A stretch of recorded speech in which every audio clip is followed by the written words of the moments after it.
Hello, my name is Matt Love in Management 4000, Section 002 with Professor Sheridan.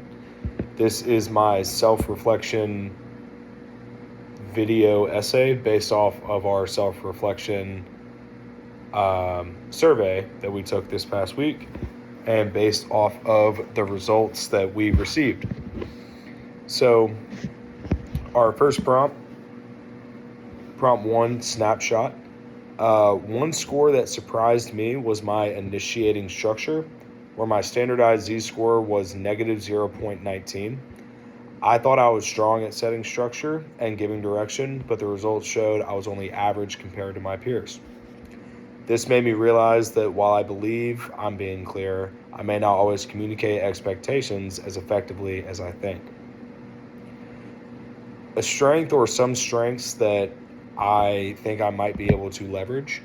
One of my top strengths is self-monitoring, where I scored a 1.4 above the mean. This shows I'm very aware of social cues and can adapt my behavior to fit different situations. For example, when I worked at Calhoun Corners, I was able to quickly adjust my approach with customers depending on their mood or preferences. Another strength is consideration, where my score was positive 1.18. This means I put a lot of emphasis on making others feel valued and respected. For instance, when collaborating on group projects, I try to make sure everyone's ideas are heard and that no one feels overlooked. An area of growth for me is definitely my performance goal orientation, where I scored a negative 2.32.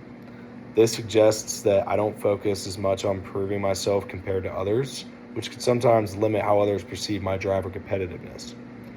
Using course concepts like transformational leadership's inspirational motivation, I can work on pushing myself to communicate more confidently about my capabilities so my team feels inspired and assured of my competence. My 90-day action plan is to come up with a specific SMART goal, and that is to practice demonstrating initiative and ownership in team settings over the next 3 months. And to do this, I will track 2 behaviors. I will volunteer to take the lead on at least one group task per week, and I will practice clear, confident communication by sharing progress updates with my team. By monitoring these behaviors, I'll strengthen my ability to balance humility with visible leadership. A context that I can transfer this to, or a real example where this plan can make a difference, is in group projects for my classes. Sometimes I've tended to stay collaborative but not always step up to highlight my own contributions. By following my action plan, taking initiative, and being proactive in updates, I can improve both team efficiency and my own visibility as a leader. This will help me show leadership not just through support and adaptability, tough word, but also by setting direction and driving results.